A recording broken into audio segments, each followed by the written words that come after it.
अस्सलाम वालेकुम रहमतुल्लाहि व बरकातुहू। उम्मीद है आप सब लोग खैरियत से होंगे, ठीक होंगे और अच्छी से तैयारी पेपर्स की कर रहे होंगे। तो आज है हमारा लास्ट लेक्चर MTS 644 के फाइनल टर्म के सिलेबस का। टॉपिक नंबर 87, 86 तक हमारे ऑल टॉपिक्स जो हैं वो कवर हो चुके हैं। तो उनको आपने अच्छे से करना है। स्पेशली मैंने आपको बोला था कि आपने जो 70 से अबव एंड ये 87, 86 तक ये आपने अच्छे से थ्योरम्स करने हैं जो मैंने आपको करवाए हैं। ये मोस्ट इम्पोर्टेंट हैं। अगर आप यही वाले थ्योरम जो 70 से लेकर 87 तक है, आई थिंक, हाँ 70 से लेकर 87 तक इनके मैंने जितने भी दरमियान में आपको थ्योरम्स करवाए हैं उनको भी अगर आप अच्छे से कर लें तो इंशाल्लाह आपका सब्जेक्टिव पार्ट वहाँ से भी कवर हो जाएगा।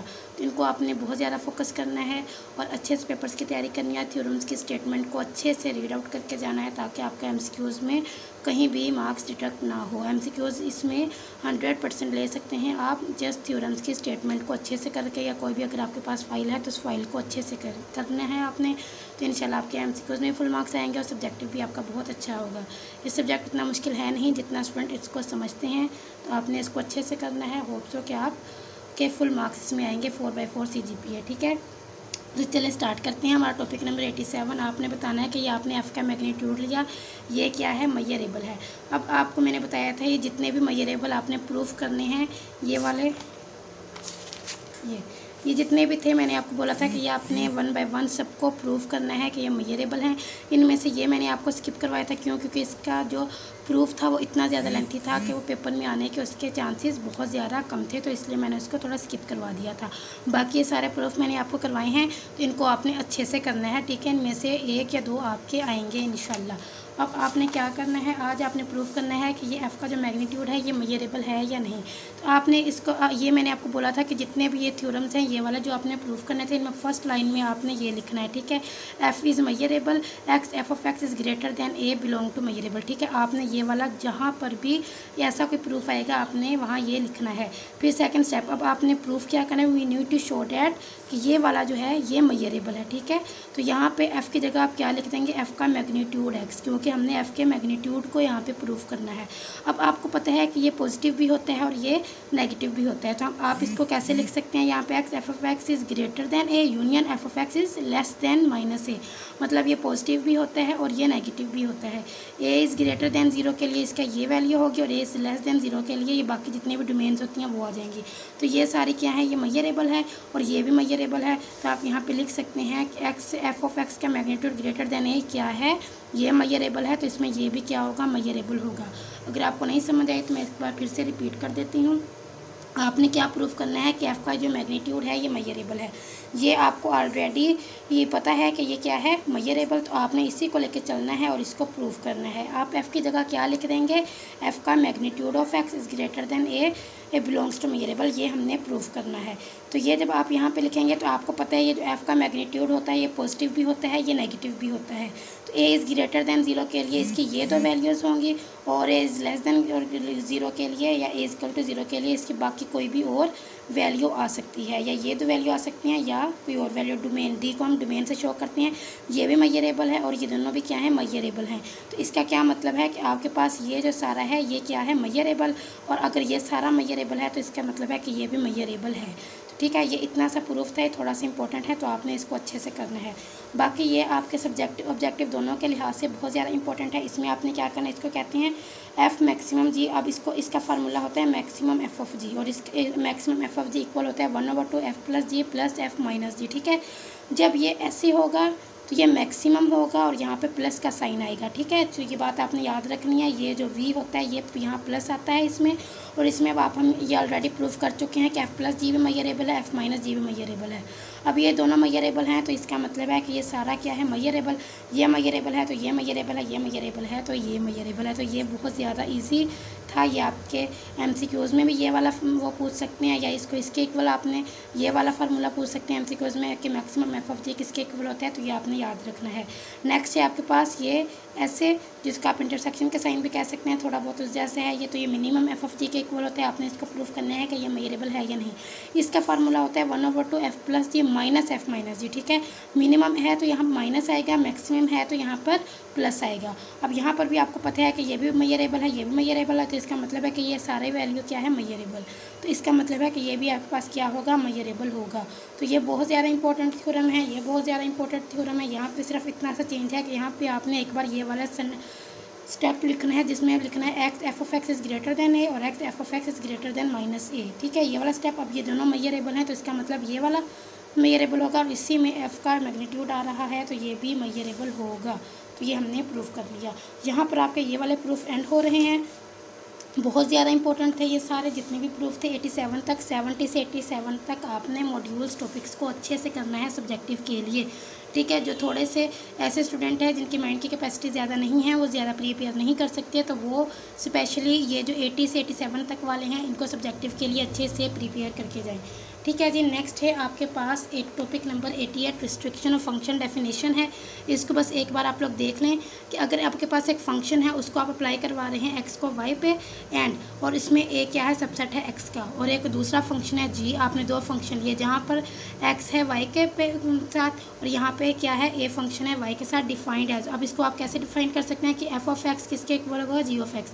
मतलब ये जो दो फंक्शन आपने लिए हैं, अब यहाँ पे एक्स वाई पर हो रहा है अप्लाई और यहाँ पे ए वाई पे हो रहा है, तो एफ ऑफ एक्स किसके इक्वल होगा, जी ऑफ एक्स के। और यहाँ पर ये जो ए है और ये दोनों क्या होंगे, एक दूसरे का सबसेट। मतलब क्या है, ये मैं अगेन रिपीट कर देती हूँ। रिस्ट्रिक्शन ऑफ फंक्शन किसको कहते हैं, दो आपने दो फंक्शन लिए जिसमें एक्स सेट है वो वाई पे अप्लाई हो रहा है और जी में ए सब सेट है वाई पे, जिन दोनों का वाई सेम है। ठीक है, यहाँ पे एक्स वाई पे हो रहा है और यहाँ ए वाई पे। अब इसमें F of X G of X के इक्वल कब होगा, जब ये वाला जो एक्स इसका ये वाला फंक्शन और इसके वाला ये फंक्शन, मतलब इन दोनों के फर्स्ट वाले फंक्शन एक दूसरे का सबसेट हों और f of a equal to g हो। मतलब ये वाला एफ और ये वाला जी इक्वल हो और ये वाला इसका सबसेट हो। तो अगर ये एमसीक्यूज़ में आ जाए तो ठीक है, अदरवाइज ये सब्जेक्टिव के लिहाज से इंपॉर्टेंट नहीं है। फिर आपके पास 89 इसका जो था थ्योरम प्रूफ वो बहुत ज़्यादा लेंथी था, जस्ट इसकी स्टेटमेंट देख लें एमसीक्यूज़ के लिए। An extended real valued function defined on set of measure 0 is measurable. अगर कोई भी एक्सटेंडेड रियल वैल्यू फंक्शन है और उसकी मैयर क्या है, 0 है, तो वो मैयरेबल होगा।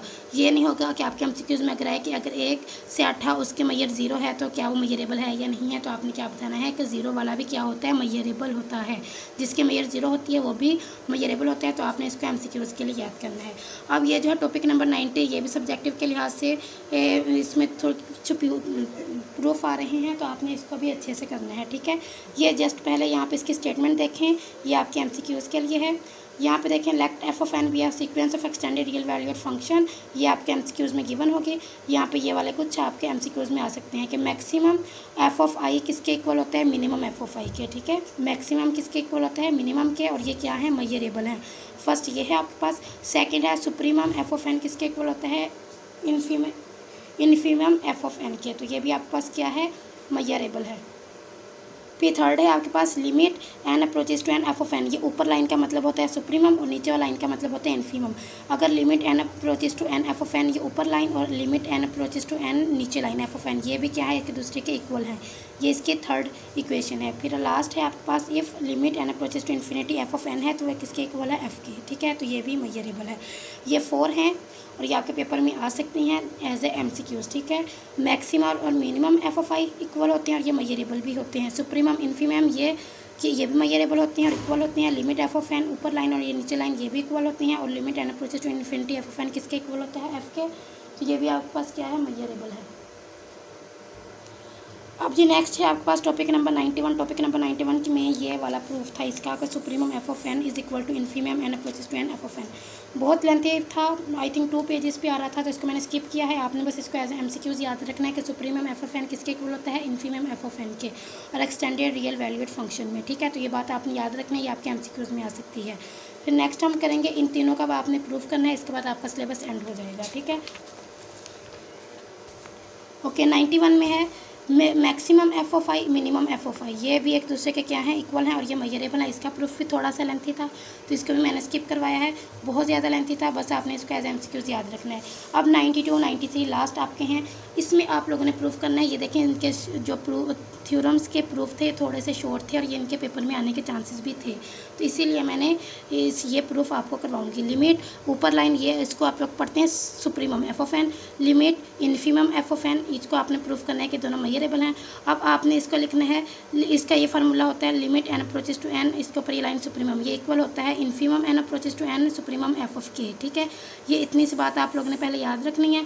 फिर आपको पता है सुप्रीमम एफ ऑफ के किसके इक्वल होता है, F of K plus one, F of K plus to. Supremum मतलब कि वो नेक्स्ट इंक्रीज हो रहे हैं, F K plus one, F K plus two up to so on.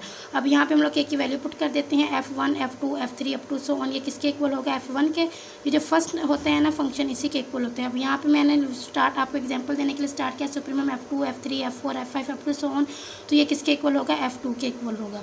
अब आपको पता है कि Fn n approaches 1 to infinity ये मयरेबल है, ये infimum n approaches to 1 to infinity ये भी आपने लास्ट एक थ्योरम की स्टेटमेंट में देखा, ये भी मयरेबल है। तो इसका मतलब है कि ये सारा भी क्या होगा, मयरेबल होगा। सुप्रीमम एफ ऑफ के को आपने पहले लिखा, देखें इस फॉर्म में, F of K plus one, F of K plus two up to so on. फिर आपने के को वैसी वैल्यू दे दी ताकि आपको अच्छी से अंडरस्टैंडिंग हो जाए। F1 F2 F3 up to so on is equal to F1, ये भी मयरेबल है। अगर आप इसको F2 से स्टार्ट करें तो ये इज इक्वल टू F2 आएगा जो कि मयरेबल है। तो इसका मतलब है कि सुप्रीमम एफ ऑफ के क्या है आपके पास, मयरेबल है। और infimum N approaches to 1 to infinity ये भी मयरेबल होता है। ये देखिए हमने यहाँ पे पढ़ा था, infimum N approaches to N F of N क्या होता है, मयरेबल होता है। तो इसका क्या मतलब है कि इन्फीमम सुप्रीमम एफ ऑफ के ये होल क्या है आपके पास, मयरेबल है। और यही आपने यहाँ पे प्रूफ करना था। ठीक है, तो अगर ये सारा मयरेबल है तो इसका मतलब ये इसके इक्वल होता है, तो ये भी मयरेबल होगा। थोड़ा सा कंफ्यूजिंग है, लेकिन अगर आप इसको प्रैक्टिस करेंगे तो ये आप अच्छे से इसको कर लेंगे। बस इसमें आपने ये वाला फार्मूला याद रखना है कि लिमिट, ये जो ऊपर लाइन है इसका मतलब है infimum N approaches to N supremum F of K. तो आपने बस इसको ऐसे थोड़ा सा प्रूफ करना है। सुप्रीमम एफ ऑफ के थोड़ा सा एक्सप्लेन किया। आप इन्फीमम का आपको पता था कि ये तो होता ही मयरेबल है, तो या जब ये दोनों मयरेबल हैं तो इसका मतलब ये होल भी क्या है, मयरेबल है। और ये इसके इक्वल है तो इसका मतलब है ये भी मयरेबल होगा। लास्ट है बहुत ज़्यादा easy, limit N approaches to infinity f n is equal to f then f is measurable. अब ये क्या है, आपने इसको इसके इक्वल प्रूफ करना है, limit N approaches to infinity F of N. इसको आप कैसे लिख सकते हैं, limit N approaches to n ऊपर line F of N, limit N approaches to N नीचे लाइन एफ ऑफ एन, मतलब सुप्रीमम एफ ऑफ एन और infimum F of N is equal to f. ठीक है, अब आप इसको इस फॉर्म में लिख सकते हैं। अब आपको पता है ये भी मयरेबल है, ये हमने लास्ट थ्योरम में प्रूफ किया, ये भी मयरेबल है, ये भी हम प्रूफ कर चुके हैं। तो इसका मतलब है कि ये भी क्या होगा, मयरेबल होगा। ठीक है, limit N approaches to infinity F of N equal होता है limit N approaches to N F of N ऊपर लाइन और limit N approaches to N नीचे लाइन एफ ऑफ एन। ये एफ के इक्वल है, जब ये दोनों मयरेबल है तो ये भी मयरेबल होगा। होप्स हो कि आपको इस, तो अब आपने ये टॉपिक 93 तक हैं, इनको आपने अच्छे से करना है। 92 93 इंपॉर्टेंट है, इनमें से आपका एक आ सकता है सब्जेक्टिव में। और इसके साथ आप लोग कर ले 70 से 86 तक, वो बहुत ज़्यादा इंपॉर्टेंट है, वो आपके पेपर में आ सकते हैं। तो आपने इनकी अच्छे से तैयारी करनी है। यहाँ पर आपका ये सिलेबस MTS 644 का एंड होता है। तो होप्स हो कि आपको इनके लेक्चर्स की अच्छे से समझ आई होगी। अगर आपको इनके अच्छे से समझ आई है तो काइंडली आपने मेरे चैनल को सब्सक्राइब लाजमी करना है। कमेंट बॉक्स में थोड़ा सा मुझे मोटिवेट करना है कि आपको मेरे लेक्चर्स कैसे लगे। आपको कोई क्वेश्चन है तो वो भी आप पूछ सकते हैं। बाकी मैं आपको अपने व्हाट्सएप ग्रुप का लिंक भी आपको डिस्क्रिप्शन में दे दूँगी। आपको कोई भी इशू है तो आप मेरा व्हाट्सएप ग्रुप भी ज्वाइन कर सकते हैं। ठीक है, होप चलें, अपना ख्याल रखिएगा। उम्मीद है आप सबका पेपर बहुत अच्छा होगा। हो सके तो अपना पेपर शेयर कीजिएगा। अल्लाह हाफिज़, जज़ाकल्लाह।